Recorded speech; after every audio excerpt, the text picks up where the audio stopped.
ಸ್ವತಃ ಒಬ್ಬ ಕಾಶ್ಮೀರಿ ಪಂಡಿತರು ಕಾಶ್ಮೀರದ ಸಮಸ್ಯೆಯನ್ನು ಆಳವಾಗಿ ಅಧ್ಯಯನ ಮಾಡಿದಂಥವರು ಕಾಶ್ಮೀರಿ ಪಂಡಿತರ ಧ್ವನಿಯಾಗಿ ಪ್ರಪಂಚದಾದ್ಯಂತ ಕೆಲಸ ಮಾಡ್ತಾ ಇರುವ ಸುಶೀಲ್ ಪಂಡಿತ್ ಮೊಟ್ಟ ಮೊದಲ ಸಲ ಕನ್ನಡ ಸುದ್ದಿವಾಹಿನಿಯೊಂದರಲ್ಲಿ ಮಾತನಾಡ್ತಾ ಇದ್ದಾರೆ. सुशील पंडित जी, एक सोच ऐसा भी था जैसे पत्थरबाजी को रोक लग गई वहाँ पे, क्योंकि मनी फ्लो बंद हो गई, पैसा आना बंद हो गया, हुर्रियत को डिसमेंटल किया गया. अभी अगर वहाँ पे डेवलपमेंट होगी, वहाँ के बच्चों को काम मिलेगी तो टेररिज्म के तरफ नहीं जाएंगे. ऐसा भी एक सोच था. क्या कभी हो पाएगा वो? नहीं नहीं, ये थ्योरी कहां से आती है? दुनिया में ऐसा कहीं हो पाया है क्या कि पढ़ाई लिखाई करके संपन्न होकर काम धंधा करके लोग जिहाद भूल जाएंगे? ऐसा दुनिया में हुआ है क्या? संपन्नता की कमी है क्या मध्य एशिया में, पश्चिमी एशिया में? ओसामा बिन लादेन के पास काम नहीं था क्या? कि क्या डिग्री नहीं थी क्या? पैसा नहीं था क्या? ये जितने भी जिन्होंने ट्विन टावर्स उड़ाए वो गरीब थे क्या? उनके पास रोजगार नहीं था क्या? वो पढ़े लिखे नहीं थे क्या? मतलब ये कहां की मूर्खता है? ये कितना अकल का दिवालियापन है? तो सुशील पंडित जी, कुछ हल ही नहीं है इस प्रॉब्लम का. फिर हम कश्मीरी पंडितों को अपने अपने घर जाके बसा के चार सोल्जर्स को उनके चारों तरफ तो नहीं रख सकते. नेबर्स बदलने वाले नहीं है. नहीं नहीं नहीं नहीं, ये दुनिया में कहीं होता है क्या कि सिक्योरिटी के नाम पर चार सोल्जर्स दीजिए? यही स्टेटमेंट कश्मीर के डीजीपी दिलबाग सिंह का था कि हम हर इंडिविजुअल को सिक्योरिटी नहीं दे सकते. जब वहां पर हिंदू एम्प्लॉइज मारे गए टारगेटेड किलिंग्स में, तो डीजीपी दिलबाग सिंह ने कहा हम हर इंडिविजुअल को सिक्योरिटी नहीं दे सकते. देखिए, सिक्योरिटी की ये अवधारणा है आपके दिमाग में कि हर इंसान को चार सिक्योरिटी ऑफिसर्स मिलेंगे जैसे पॉलिटिशियंस को मिलते हैं. ये पागलपन नहीं है तो क्या है? अगर आपको आपकी सिक्योरिटी की यही परसेप्शन है, यही कॉन्सेप्ट है, तो आप घर जाइए, नौकरी छोड़िए. आपको डीजीपी बनने का कोई हक नहीं है. हालात सुधरने चाहिए. नहीं, बात हालात कैसे सुधरेंगे जब आपकी तो मानसिकता ये हो? बात सुनिए. Yes please. हमारी व्यवस्था हमें कहती है कि अब केवल 200 टेररिस्ट बचे हैं कश्मीर में. आपने सुना होगा, केवल 200 टेररिस्ट बचे. 50, 60, 80 तक तो आया था, वो सुना है मैंने. नहीं, बात सुनिए. किसी भी सभ्य देश ने ना, मैं आज यूरोप में बैठा हूं, यहां अगर पता चल जाए कि एक व्यक्ति है जिसके हाथ में कलाशनिकोव है, वो खुला घूम रहा है, तो यहाँ के हाईवेज बंद हो जाते हैं. यहाँ लोगों को कहते हैं आप घरों में बैठिए. हवा में हेलीकॉप्टर उड़ने लगते हैं.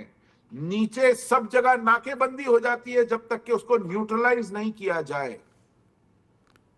एक भी हथियारबंद आतंकवादी हो.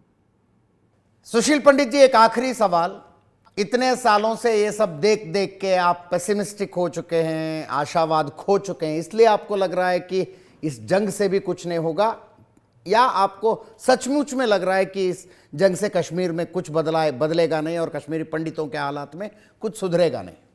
ऐसा नहीं है. मेरी आस्था ईश्वर में है. मेरी आस्था किसी नेतृत्व, पार्टी, सरकार या जंग में नहीं है. मुझे लगता है कि जो परिस्थितियां हैं ये हमारी परीक्षा है, और इन परिस्थितियों में भारत के नेतृत्व को बाध्य किया जाएगा. परिस्थितियां बाध्य करेंगी. क्योंकि यदि इस देश को बचना है तो कश्मीर जैसी स्थितियां देश के अन्य राज्यों में जो निर्मित हो रही हैं, उससे हमें लड़ने को प्रेरित होना पड़ेगा. हम स्वतः प्रेरित नहीं होंगे तो परिस्थितियां हमें बाध्य करेंगी. Are you exaggerating when you are telling this condition is happening in other states also? Are you exaggerating? I don't have to. देखिए, Kashmir has become a metaphor. आज मुर्शिदाबाद में या मालदा में या यहीं उत्तर प्रदेश के संभल में जब हिंदू पीड़ित होता है, उसके पास कोई जर्नलिस्ट जाता है, तो वो मुंह से कहता है कि यहां कश्मीर जैसी स्थिति है. अपने मुंह से कहते हैं कि यहां कश्मीर हो रहा है. तो Kashmir is become a metaphor. ये मैं उन्हें सिखाने नहीं गया हूं, ये उन्होंने खुद जब देखा, पढ़ा, सुना और वहां पर भोगा, अनुभव किया, तो वो खुद अपने मुंह से बोलते हैं।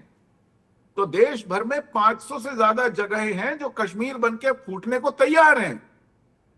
लेकिन हमारा दुर्भाग्य ये है कि उनकी जगह तो छोड़िए, उन देश के अन्य स्थानों की, लोग कहते हैं कश्मीर में भी एग्जैजरेशन है, हमारे साथ तो कुछ हुआ ही नहीं।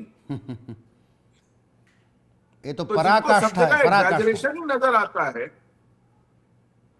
तो उनका क्या इलाज है? कोई इलाज नहीं है। यस, धन्यवाद सुशील पंडित जी, एशियानेट सुवर्णा न्यूज़ से बात करने के लिए। बस अच्छे दिनों के उम्मीद कर सकते हैं, वेट कर सकते हैं, लेट्स सी। और इसके लिए चेतना जगा सकते हैं, इसके लिए बोध जगा सकते हैं, इसके लिए एक निर्माण कर सकते हैं, जन जागरण कर सकते हैं।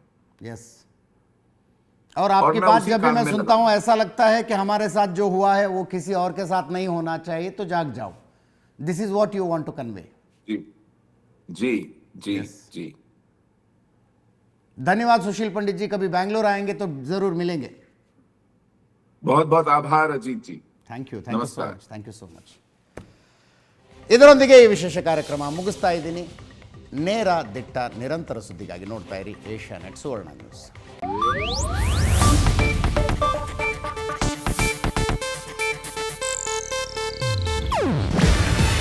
ಇದು ಏಷ್ಯಾನೆಟ್ ನ್ಯೂಸ್ ನೆಟ್ವರ್ಕ್ ಪ್ರಸ್ತುತಿ.